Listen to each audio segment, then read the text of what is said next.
வணக்கம் dear friends. இன்னைக்கு நம்ம முக்கியமான டாபிக்ஸ், அதாவது ஹெல்த் ஆங்ஸைட்டி பற்றி பார்க்க போகிறோம். என்னடா ஒரு ஹெல்த் ஆங்ஸைட்டி அப்படின்னு பேசணும்னு பார்க்குறீங்களா? நமக்கு ஆங்ஸைட்டி நம்ம பார்த்துருக்கோம். பட் ஹெல்த்துக்கே சில பேர் நமக்கு ஒரு வேலை இந்த பிரச்சனை வந்துருமோ அந்த பிரச்சனை வந்துருமோன்ற தாட்டு ரொம்ப அதிகமாக அவங்களை ஹாண்ட் பண்ணி அதனாலே பயந்து முடங்கி அவங்க வாழ்க்கை தரமே பாதிச்சு இருக்கிற விஷயத்தை பற்றி தான் நம்ம பார்க்க போகிறோம். எனக்கு ஒரு கிளையண்ட் இருந்தார். கிளையண்ட் எடுத்துக்கிட்டிங்கன்னா அவருக்கு என்ன ப்ராப்ளம்னா, எப்பயோ ஒரு டாக்டர் அவருக்கு உடம்புக்குள்ள கேன்சர் இருக்குன்னு சொல்லிட்டார். கேன்சர் இருக்கலாம் அப்படின்னு சொல்லிட்டார். இருக்குன்னு சொல்ல, கேன்சர் இருக்கிறதுக்கு வாய்ப்பு இருக்குது, இதுக்காக இந்த டெஸ்ட் பண்ணுங்க.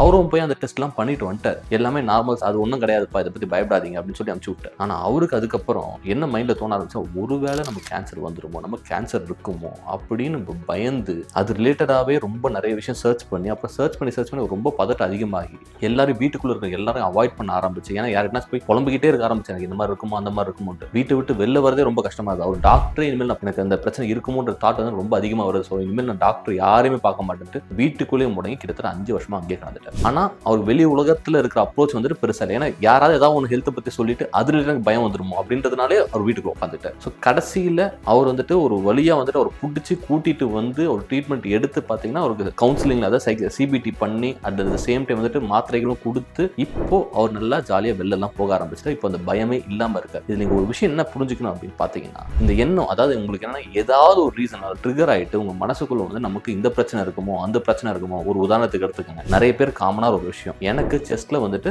பதட்டமா இருக்கு, இல்லை ஒரு வலி மாதிரி தெரியுது, உடனே எனக்கு வந்து ஹார்ட் அட்டாக் வந்துருமோ அப்படின்ற தாட் நிறைய பேர் வரும். ஸோ நான் என்ன சொல்ல வரேன்னா, இந்த இடத்துல ஹார்ட் மட்டும்தான் இருக்குன்னு நீங்க நினைக்கிறீங்க. பட் மேலே பார்த்தீங்கன்னா உங்களுக்கு மசில்ஸ் இருக்கு, போன்ஸ் இருக்கு, இந்த மாதிரி நிறைய விஷயங்கள் இருக்கு. பெயின் எங்கிருந்து வேணாலும் வரலாம். ஆனால் ஃபர்ஸ்ட் உங்க மைண்ட் எங்க போகும்னா, நமக்கு ஒருவேளை ஹார்ட்ல வந்து ஹார்ட் அட்டாக் வந்துருமோ அப்படின்ற தாட் தான் ஃபர்ஸ்ட் வரும். அதுக்கு ஏற்ற மாதிரி நிறைய இன்வெஸ்டிகேஷன்ஸ் பண்ண ஆரம்பிக்கிறது, அது வழியா சுத்திக்கிட்டு இல்லை கூகுள் நிறைய சர்ச் பண்ணிக்கிட்டே இருக்கிறது, இந்த மாதிரி விஷயம் பண்ண இன்னும் அந்த பயம் அதிகமாயிடும், இன்னும் உங்களுக்கு தாட் அதிகமாயிடும். இன்கேஸ் உங்களுக்கு இந்த எண்ணங்கள் இருக்குதா, ஒரே டாக்டர் தான் பார்க்கணும். நிறைய பேர் சுற்றி பார்க்கக்கூடாது. இன்கேஸ் ஒரு டாக்டரை பார்க்குறீங்க, இது நார்மலா இருக்குன்ட்டாங்களா, ரொம்ப போட்டு அதை போட்டு நோண்டிட்டு இருக்காதீங்க. அதுக்கு மேலே இன்கேஸ் அதுக்கு மேலே ரொம்ப பதட்டமா இருக்குன்னா, அந்த டாக்டர் இன்கேஸ் சைக்காட்ரிஸ்ட் போய் பார்க்க சொன்னா போய் சைக்காட்ரிஸ்ட்டை பார்த்து அதுக்கான ட்ரீட்மெண்ட் எடுத்துக்கிட்டனால உங்களுக்கு சரியாயிடும். இல்லைன்னா அதில் முடங்கி அதுக்குள்ளே போய் மாட்டிக்காதீங்க. கூகுள் நிறைய சர்ச் பண்ண உங்களுக்கு இன்னும் இந்த தாட் அதிகமாகிட்டே இருக்கும். ஸோ இது நல்லா ஞாபகம் வச்சுக்கோங்க மக்களே, ஹெல்த் ஆங்ஸைட்டியில் மாட்டிக்காதீங்க. இப்போ இன்ஸ்டாகிராம் இன்ஃப்ளூயன்சர்ஸ்னாலேயே ஹெல்த் ஆங்ஸைட்டி நிறைய பேர் போய் மாட்டிக்கிறாங்க. ஏன்னா வந்து நிறைய மிஸ்இன்ஃபர்மேஷன் ஸ்ப்ரெட் ஆகிட்டே இருக்கு இன்ஸ்டா, யூடியூப்ல. ஸோ இது ரிலேட்டடாக பார்த்து நிறைய பயந்து வந்துட்டு நிறைய விஷயத்தை வந்துட்டு அவாய்ட் பண்ணி சுத்திட்டு இருக்காங்க. ஸோ